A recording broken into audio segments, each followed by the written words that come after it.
You're listening to an Airwave Media Podcast. Useless information.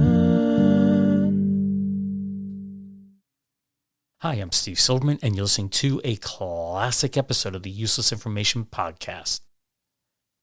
For some unknown reason, this episode, which is titled Come Dancing with Henry Ford and was released on September 14th of 2008, it was my most popular story for many years.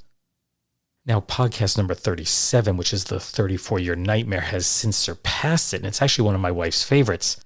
But I have to tell you, this story you're about to hear is a very good story. So let's find out why so many Americans were dancing with Henry Ford. Welcome to the Useless Information Podcast, my collection of fascinating true stories from the flip side of history. My name is Steve Silverman, and today's story is one that I title Come Dancing with Henry Ford, a little story about how Henry Ford got the world dancing again. But before we get to that, let's start with today's question of the day. Today's question of the day has to do with insect bites. When you're bitten, such as by a mosquito or a bee, you get a little bit of a swelling around the bite. My question is quite simple. What is the name of that swelling? Again, when you're bitten by an insect, it swells up around the bite. What is the name of that swelling spot? And of course, it's really itchy and everybody hates it. So I'll tell you the answer to that at the end of today's podcast. And now for today's story, which I call Come Dancing with Henry Ford. Now, in all my years of collecting these stories, I've come across a lot of unusual things about Henry Ford. Sure, everybody knows that he came up with the Model T, made the cars available to the masses and the assembly line and all that. But he did some peculiar things, such as some of the prejudicial statements he made in publications he put out. He also tried to build cars solely out of soybeans. He wanted to find a use for soybeans everywhere. And he also invented the barbecue briquette.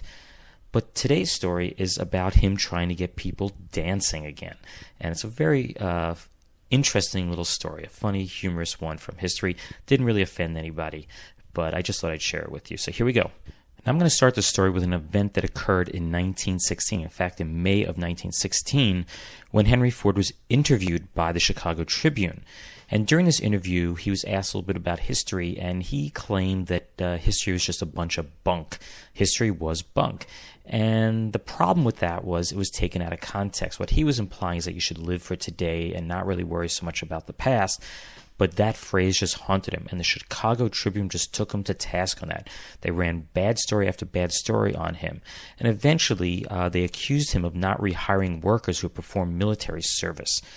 Ford felt that they finally had stepped over the line. They had accused him of being ignorant, being dumb, not knowing a whole heck of a lot. But when they accused him of not rehiring these workers, he felt that that was untrue, and he took them to court. He sued the Chicago Tribune for libel. And he was put up on the stand, and he was asked a whole bunch of questions about history, basically to embarrass him.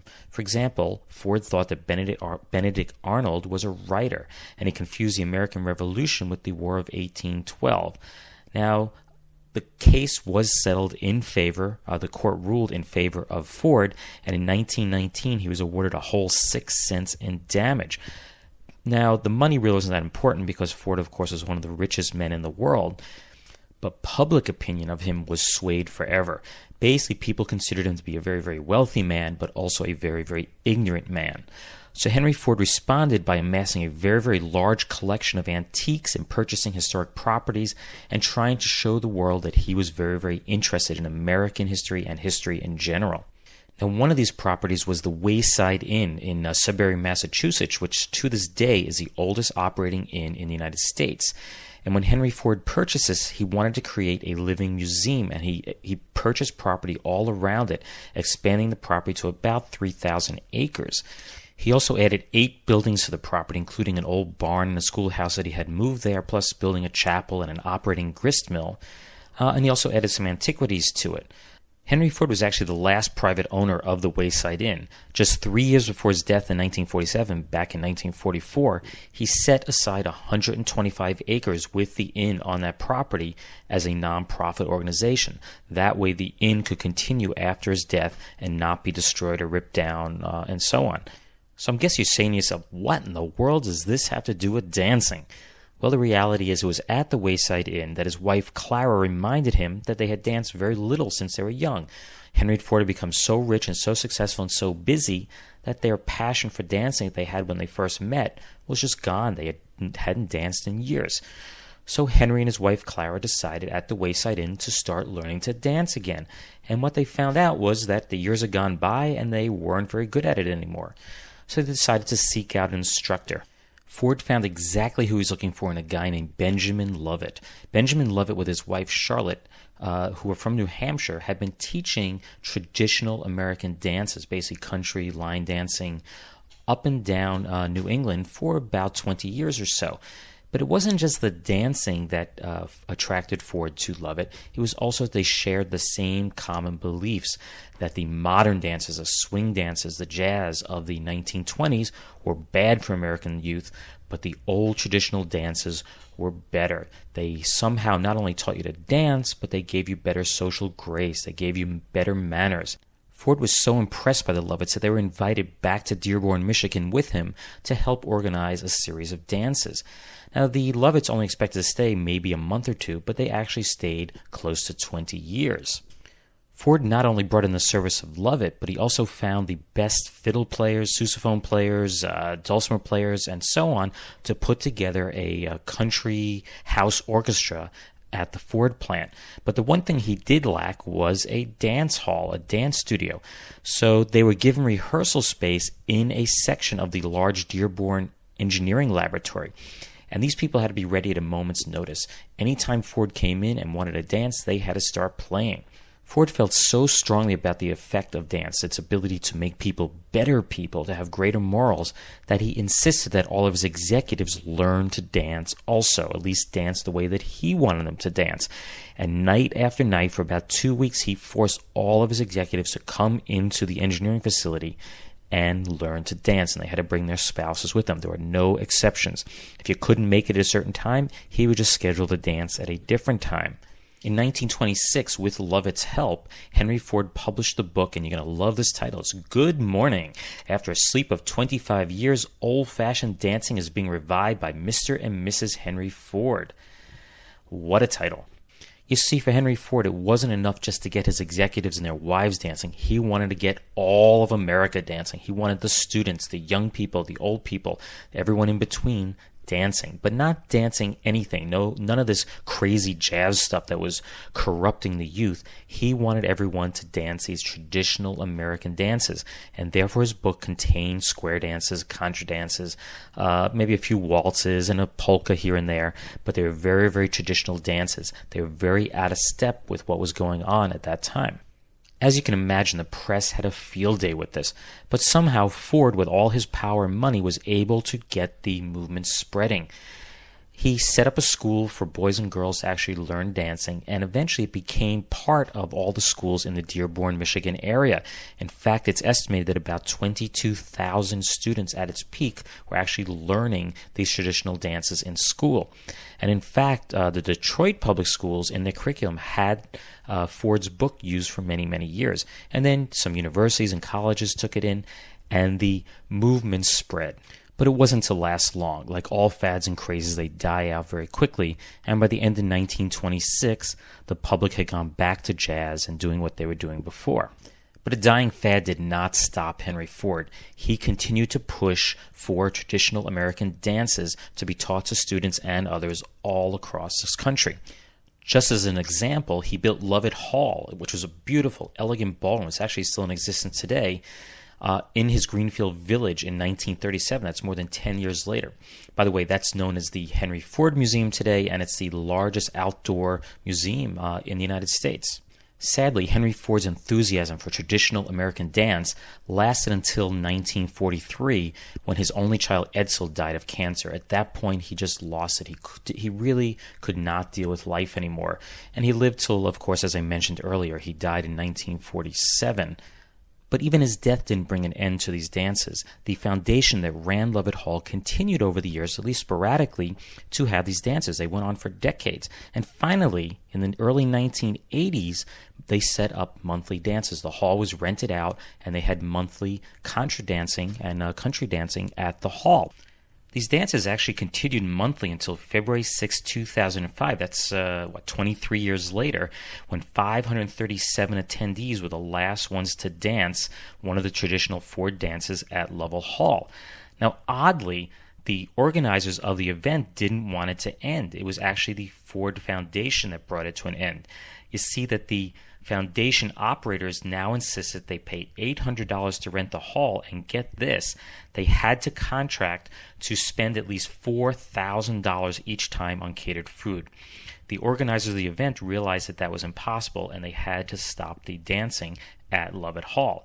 So now you know the story of how Henry Ford got the whole country dancing. Useless, useful, I'll leave that for you to decide. And now a few words from today's retro sponsor. Lum and Abner will be with us in just a moment, but first, a short message from the Ford dealers of America. Owners everywhere are talking about the economy of the 50 Ford. Listen to what Mr. Jacob N. Wade of Lyndhurst, Virginia, one of over 420,000 delighted owners, said about his new Ford. In these days, when the cost of everything is up, it's certainly great to own a 50 Ford. For I found that my new Ford V8 gives me everything I'd expect to find in an expensive car for amazingly little money. And in addition to being a low-cost car to buy, I find my Ford is mighty economical to own. I get 20 miles to a gallon and spend very little for upkeep. My money sure goes a lot further since I've owned a 50 Ford. Yes, Ford owners everywhere are finding out about the economy of the great new Ford. They're saving real money now because of Ford's low price. And they'll be saving real money for years to come because of Ford's low operating and maintenance cost. But see for yourself. Tomorrow, stop by your neighborhood Ford dealers. Get the facts on Ford economy. Then take the wheel and test drive the big new Ford.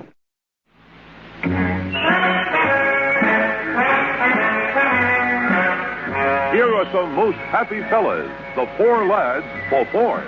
Standing on the corner, watching all the Fords go by. Standing on the corner, giving all the Fords the eye. Look at it go, it's the Thunderbird kissing cousin. Get in a Ford, give Ford a try. So don't be standing on the corner, watching all the Fords, watching all the Fords. Be the guy who's going by. I figured, what the heck, we'll do two Ford commercials today. I really like the first one because it's from 1950 and talks about the bad economy and getting good fuel mileage of 20 miles per gallon, which a lot of cars can't even do today. And the second one, I have to say, I just found annoying. And now for a few totally useless yet totally true tidbits from history. It's time for news of the weird past. It was reported on November 22nd, 1926, that Madame Jezelative in Belgrade, Yugoslavia, she got out of her carriage totally naked. Now, was she crazy? Was she not? It seems she was 33 years old, very attractive woman, tall. She was actually the mother of 2 children. And she walked into the restaurant, sat down at her favorite table, and started to drink tea. Of course, people stared at her, so she lifted up her glasses and looked back at them very disapprovingly. A very nice policeman came along, handed her a coat, and she was arrested. He was actually determined that she was totally sane, and she was sentenced to 2 days in prison. When questioned why she did this, she said that within a few years, everyone would be walking around naked, and she wanted to be the first woman in Yugoslavia to do so. Our next little tidbit dates to October 7th, 1929, near Nogales, Arizona. You see, it was a really, really violent electrical storm that day, and every time the lightning would flash, people would see the silhouette of a horseman in his saddle way out on the distant plain. It really does sound like something really spooky out of a horror movie or something like that. But when the storm cleared, the searchers went out and found out that a rancher named Roy Sorrell had actually been electrocuted while in his saddle. He was left stiffly mounted in his saddle, and that was the silhouette that the people were seeing. And our last little tidbit for today is dated February 3rd, 1930. It's actually a story that I've tried looking for more details on, but have been unsuccessful. If you know anything about it, please let me know, but I doubt anyone does. Anyway, a woman named Florence Weaver died and bequeathed her entire estate of $609,000. But there was one provision. That was, it needed to be held to accrue interest for 500 years. Why 500 years? Because somehow she calculated out, or maybe she had someone to help her with this, but she figured that it would be worth $24 quadrillion.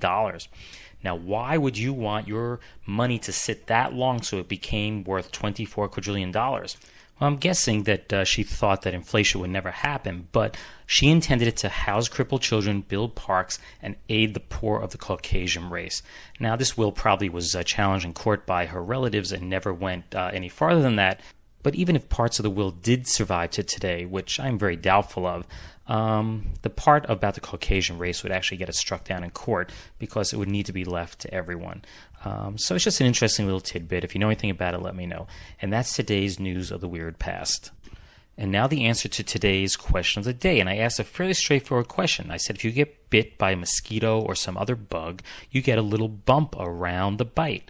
What was the name of that bump? Well, it turns out the name is called a wheal, W-H-E-A-L, not W-H-E-E-L. It's not the thing that spins. It's a little raised mark that you get on your skin. And it really doesn't have to be caused just by mosquitoes and other bugs. It's really just anything that irritates the skin and causes a kind of a welt on your skin. Now, a couple other interesting things about mosquitoes is that first, only the female mosquito does the biting. And that is because the female needs the blood to produce eggs. And she will actually bite into you and remove blood until her abdomen is full.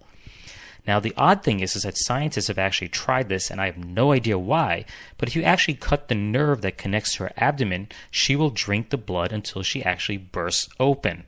Why we need to know that, I have no clue, but it's just a little interesting tidbit. Well, I hope you enjoyed today's story on Henry Ford and his effort to get America dancing again, as well as the question of the day, the 2 retro sponsor commercials, and the news of the weird past. If you'd like to read more true stories just like these, please be sure to get a copy of one of my books. They are Einstein's Refrigerator and Lindbergh's Artificial Heart. They're both written by me, Steve Silverman, and you can get them from your local bookseller, of course at online retailers like Amazon, Barnes & Noble, etc., and through your local library. If for some reason you'd like to contact me, simply drop me an email at useless@steve.silverman.name. That's useless@steve.silverman.name. You can also check out my website for more stories and more interesting links. That's uselessinformation.org. uselessinformation.org. And once again, I'd appreciate it if you'd log into iTunes and leave some positive comments to help increase the number of listeners to this podcast. Thanks again for listening.